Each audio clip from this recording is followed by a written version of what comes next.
வணக்கம் நண்பர்களே, எப்படி இருக்கிறீங்க?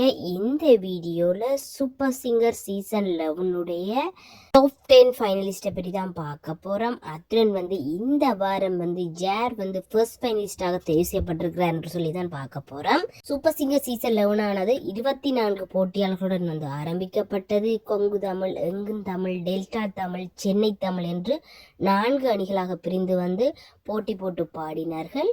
இப்பொழுது 10 போட்டியாளர்கள் ஃபைனலாக செலக்ட் பண்ணியிருக்கிறார்கள். அவர்கள் ஜார் ஜார் என்று சொன்னால் Saranraj, Dishathana, Farhan, Balapriya, Abraham, Darshana, Thavaseeli, Meenakshi, Nihil and Benson. இந்த வாரம் ரொம்ப சூப்பராக எல்லா போட்டியாளர்களும் பாடியிருப்பார்கள். இந்த வாரம் பெஸ்ட் பர்ஃபார்மராக சரண்ராஜும் மீனாட்சியும் தெரிவு செய்யப்பட்டார்கள்.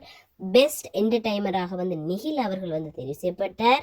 Golden voice of the week டிசாதனாக கிடைத்தது. இந்த 4 பேருக்கும் இடையில் தான் கடும் போட்டியாக இருந்தது. யார் ஃபர்ஸ்ட் ஃபைனலிஸ்டாக வரப்போகிறார் என்று சொல்லி அதிலும் டிசாதனாக்கும் நிகிலுக்கும் இடையில ரொம்பவே டஃப் காம்படிஷனாக இருந்தது. இதுல ரொம்ப சூப்பராக பாடியதால் நிகில் அவர்கள் ஃபர்ஸ்ட் ஃபைனலிஸ்டாக தெரிவு செய்யப்பட்டார். டிசாதனா ஒரு சின்ன ஒரு புள்ளியில தான் அவர் சறுக்கி இருப்பார். பொறுத்திருந்து பார்ப்போம். அவர் அடுத்த வாரம் செகண்ட் ஃபைனலிஸ்டா வருகிறாரா என்று சொல்லி. பெரும்பான்மையான மீனாட்சி ரசிகர்கள் மீனாட்சி தான் ஃபர்ஸ்ட் ஃபைனலிஸ்டாக வருவார் என்று எதிர்பார்த்தார்கள். துரதிர்ஷ்டவசமாக அவர் வரவில்லை. பொறுத்திருந்து பார்ப்போம்.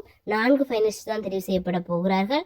இந்த 4 பேர் யார்? இந்த 4 பேரிலிருந்து ஒருவர் மீனாட்சியா இல்லையா என்று பொறுத்திருந்து பார்ப்போம். நீங்க சொல்லுங்க, சூப்பர் சிங்கர் சீசன் 11 உங்களுக்கு பிடித்த போட்டியாளர் யார் என்று, யார் சூப்பர் சிங்கர் சீசன் 11 டைட்டிலை வின் பண்ணுவார் என்று சொல்லி உங்களுடைய கருத்துக்களை கமெண்ட்ஸில் தெரிவிக்கலாம். மீண்டும் ஒரு சூப்பரான வீடியோ சந்திக்கிறேன். நன்றி, வணக்கம்.